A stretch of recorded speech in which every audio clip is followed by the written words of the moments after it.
So here's something that's going to make every single Scrum Master out there lose their mind, right? Scrum is not Agile. There, I said it. Most people use these terms like they're synonymous, but they're very, very different. So why do top engineering firms like Google, Facebook, and Netflix refuse to mandate Scrum for their engineers? So if your company is forcing developers through 8 hours of ceremonies every 2 weeks, that means 1 out of every 10 working days is wasted on ceremonies when it could be productive. And before you flood my comments with, you're not doing Scrum right, because that's what they always say, that's exactly the problem that I'm talking about here. Every failed Scrum implementation gets blamed on the team instead of questioning maybe the framework itself is broken. Today I'm going to break down some of the reasons why Agile and Scrum get confused, why I can't stand Scrum, and what I do in place to keep my software development teams running truly Agile. So let's dive in.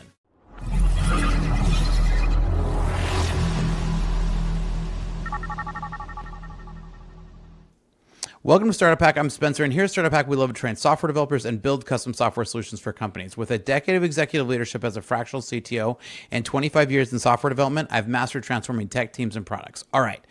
I love Agile principles, but let me make my position very clear. Scrum is not Agile. And I know I'm going to get flamed in the comments, but I'm willing to take the arrows here, right? I'm a twice trained Scrum Master, but most people think that these two terms, Scrum and Agile, are the same thing, and they use them interchangeably. And it kind of drives me a little crazy, but we're going to dive in and understand the difference, and I think it will help you save your sanity and your team's productivity. So let's dive in today and talk a little bit about this. Now, first of all, Scrum actually predates Agile by 7 years. It was originally founded in 1994 as a heavyweight project management framework designed to make software predictable. That was its whole premise, right?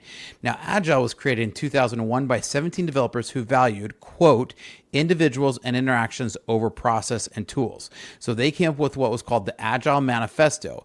So when I first started coding in 1998, Scrum was already the corporate standard, a control mechanism for non-technical managers to try to control technical engineers.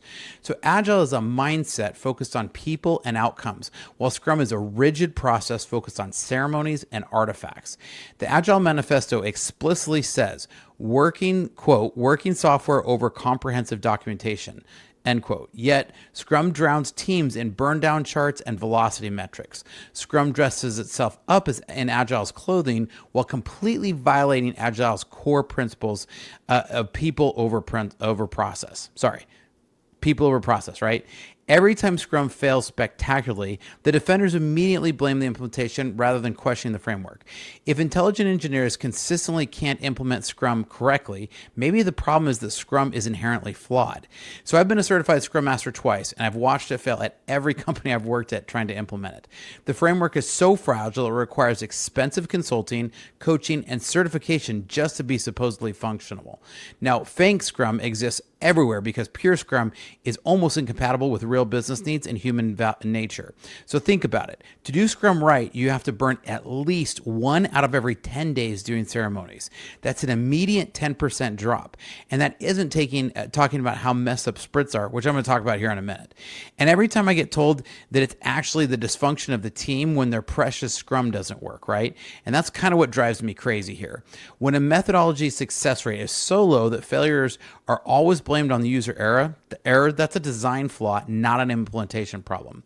Now, according to the Pragmatic Engineer survey, Google, Facebook, Netflix, and a lot of other top companies don't mandate Scrum. It's because they've already figured out it doesn't work. These companies focus on empowering teams with clear ownership rather than heavyweight process frameworks. Engineers at successful tech companies lead their own projects without Scrum Master, micromanaging every single one of their moves. So when Skype competed with WhatsApp, Skype had perfect Scrum implementation while WhatsApp ignored process entirely. And guess who won? The companies building the future moved beyond Scrum while enterprise IT departments still worship its ceremonies. So there's a reason Silicon Valley has abandoned Scrum. It doesn't scale with innovation, and it's creative problem solving.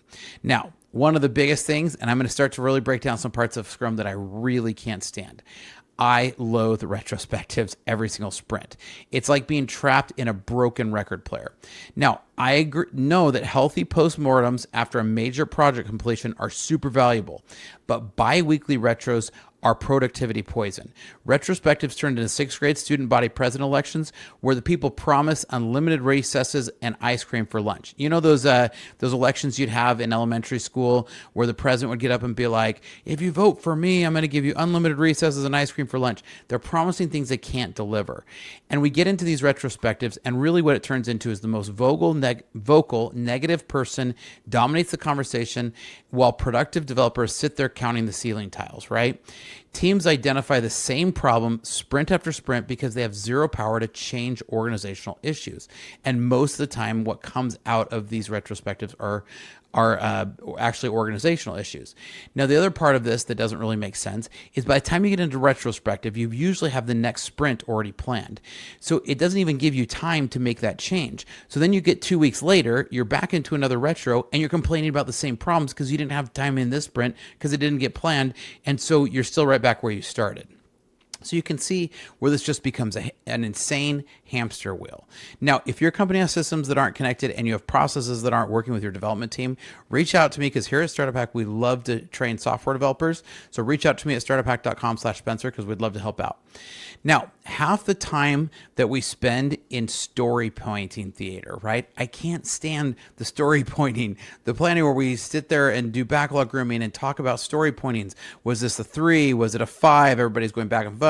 We're voting. Hey, Jimmy, you didn't vote yet. Oh, Jimmy, you're on mute. Oh, no, that you can't vote for. Like, you know what I mean, right? If you've been in these meetings, it's a total waste of time. Story points were invented to avoid time estimates, but teams secretly convert them back to hours for management reporting anyways. Planning poker becomes elaborate theater where everyone pretends Fibonacci numbers have meaning beyond small, medium, and large.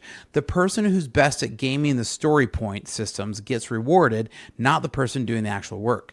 So let me explain that a little bit more. If you can convince the whole rest of the team that the story you know you're going to get next sprint is a 5 and you really know secretly it's like a 1, cool. You just got like a day's worth of work that you can then sit back and convince everybody took you most of the sprint to do. This is the part of the game. Critical activities like mentoring, documentation, and architectural decisions don't even get story points because they're invisible. Teams spend 4 hours estimating work that takes 2 hours to complete.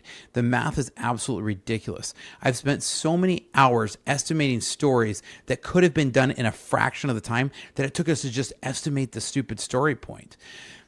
I could spend a whole video talking about how dumb these planning meetings are. And so let's talk next about sprints. This term sprints drive me a little crazy. Now, I like release cycles. I definitely want to make sure we get to release planning, those kind of things. But by forcing everything into a 2-week sprint, it makes it really silly, right? Because by forcing it to a 2-week sprint, Scrum forces every piece of work into an artificial 2-week time box, regardless of the actual complexity of the business value. Oh, I know. Well, it's bigger than 2 weeks. Well, then just break it down a little bit. Oh, that's how innovation works, right? Those big features that have been innovated, yeah, everything works into a 2-week time window, right? Some features take 3 days, others take 6 weeks, and cramming them into a sprint is like forcing an elephant into a Mini Cooper. The obsession with sprint boundaries creates fake urgency that has nothing to do with the actual business needs and stifles innovation. Sprint commitments become lies that the team tells themselves because software development is inherently unpredictable. That's why it's called innovation. Teams waste an enormous amount of time slicing work to fit into time boxes instead of focusing on actually delivering value. And you want to talk about the best way to burn out your team? If you're always sprinting, when do you relax? If I told a sprinter they had to sprint with no rest, they would literally die. So why are software developers any different, right? But we just want them to keep sprinting. So real agility means responding to change immediately, not waiting for the next sprint planning ceremony. Because that's part of my favorite part of this, right? Oh, well, that's not going to fit into the sprint. Oh, we didn't plan that into the sprint. I don't really care if the thing's on fire. Sorry, it's not in our sprint. It's as absurd as it sounds. So let's talk about the meeting industrial complex, right? Scrum promises to reduce meetings, but creates an endless parade of ceremonies that devour developers' time. Daily stand-ups, which I still use stand-ups in my routine that we're going to talk about in a minute, but daily stand-ups, sprint planning, sprint reviews, retrospectives, you're looking at 8+ hours of meeting at a minimum every 2 weeks. That's a full day plus, as much as 2 days if you break it up. out of 10 days, right? Stand-ups because status report theater for managers instead of quick team synchronization sessions. Sprint planning stretches for hours while team debate how to fit work into an artificial time constraint. So in the past places when we dropped Scrum ceremonies, our delivery speed doubled and delivery satisfaction skyrocketed. The framework creates more overhead managing the process than the time spent actually, building software. I think what most software developers want to do. Now, Scrum creates jobs for non-technical people to manage technical work that they fundamentally don't understand. And that's part of the Scrum Master paradox. Many Scrum Masters get certified after a couple-week course, then immediately start lecturing experienced developers about how to build software. The role becomes a layer of bureaucracy between developers and actual problem solvers. Right? And so good Scrum Masters eventually work themselves out of a job. Bad ones create permanent organizational dependencies. So teams that need constant facilitation to function are symptoms of deeper problems, not Scrum success stories. So self-organizing teams don't need process enforcers. They need clear goals and freedom to achieve them. So the Agile Manifesto says individuals' interactions over processes and tools. But Scrum does the exact opposite. Teams become more concerned with burn down charts and velocity metrics than customer satisfaction. And who out there can't tell me they haven't gamed the burn down chart and velocity metrics? Anybody doing Scrum knows they've gamed this. The focus shifts from delivering value to following rigid ceremonies and maintaining Scrum artifacts. Developers spend more time updating their Jira tickets than writing code that actually solve real problems. Innovation gets stifled because everything has to fit into that 2-week boundary of a sprint, right? Or the story format. Or we go back and forth arguing that the acceptance criteria wasn't perfect in the story and that might have harmed my velocity and therefore I'm not going to put this one in the sprint, so it has to go into next sprint when the business is screaming for something, right? When the process becomes more important than the outcome, you've lost sight of why you're building software, and that is my biggest complaint to Scrum. Scrum claims to embrace change, but locks teams into sprint commitments that can't be altered midstream. The framework is so prescriptive that teams spend more time following rules than actually being responsive or, innovative. Agile means adapting to change, but Scrum makes you wait for sprint boundaries to pivot directions. Ever heard of a Scrum team stopping a Scrum in the mid-sprint? It's like this heretical statement to even say such a thing. Organizations implement Scrum ceremonies without any of the Agile mindset. It's cargo cult programming. Teams become process zombies going through motions without understanding why they're even doing it. And don't get me started on the Scrum zealot. And as soon as I say that, you know who in your organization is that Scrum zealot. True agility comes from empowering people making smart decisions, not from a religious adherence to a 2-week ritual.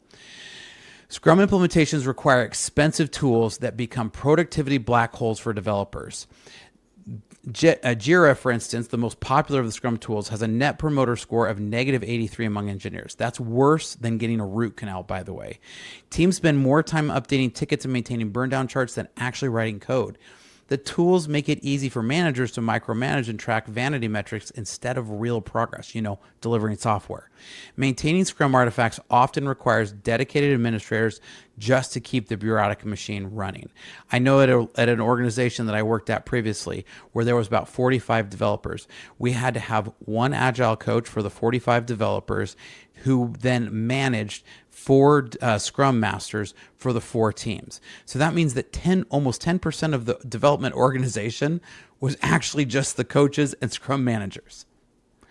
When your process needs specialized software and positions to function, you've violated Agile's principle that says, quote, individuals and interactions over process and tools. So what I believe actually really works is I'm a true believer in sticking with Agile and coming up with a process that works for your team. My advice is to start with a very lightweight approach like Kanban, which focuses on flow and continuous delivery instead of artificial time boxes. Empower teams with clear ownership to deliver better results than process-heavy frameworks every single time. On projects that we run, we drop Scrum ceremonies and that improve when we drop Scrum ceremonies, it both improve productivity and the team morale. I have found that overwhelmingly software development teams love not doing Scrum. The Agile principles of customer collaboration and responding to change work when you're not buried in Scrum overhead. Continuous delivery with feature flags eliminates the need for sprint boundaries and demo theater. Now, I'm not saying that doing demos is bad. I'm not saying having delivery timelines is bad. I'm saying getting into these rigid frameworks and not being able to move, to deliver to your customers is more important than a religious ritual most call Scrum. Trust competent people to organize themselves around clear goals instead of forcing them through Scrum's bureaucracy machine. Now, I'm sure I've totally razzled up a whole bunch of people out there. I would love to hear your comments on this one. So leave a comment down below and make sure to like and subscribe. Here at Startup Hack, we love to train software developers as well as to build custom software solutions for companies. So if we have something that we can help your company out with, whether it be consulting, whether you need a team to come in and help you build some custom software, reach out to us, startuphack.com/Spencer, and here's some great information about some of our services. Hi, my name is Spencer Thomason, and I'm a fractional CTO. With over a decade of executive leadership and a solid 25 years in software development, I've mastered the art of transforming technology teams and products. So what is a fractional CTO? This is where you can contract someone like myself to come into your organization and get the benefits of a seasoned CTO without having to employ me full time. In today's fast-paced world, efficiency, security, and product scaling aren't just goals, they're necessities. My passion is building impactful products and enhancing organizational efficiencies through technology. From startups to small businesses, my approach leverages lean methodologies to not just meet but exceed your strategic goals. Whether it's through executive mentoring, cloud system architecture, or launching a minimum viable product swiftly, my aim is to make a significant impact right from the start. Recognized in the Arizona startup ecosystem, my journey has been about creating value and fostering innovation. I have led technology for companies like GoDaddy, SRP, and Wells Fargo and turned challenges into milestones. I've taken this learning and launched 7 of my own brands, and now I want to help you. So if you're looking for a fractional CTO who brings a wealth of experience, strategic vision, and a proven track record, let's connect. Together we can build technology that not only drives your business forward, but also makes a difference. Technology leadership redefined to fit your needs. So reach out today.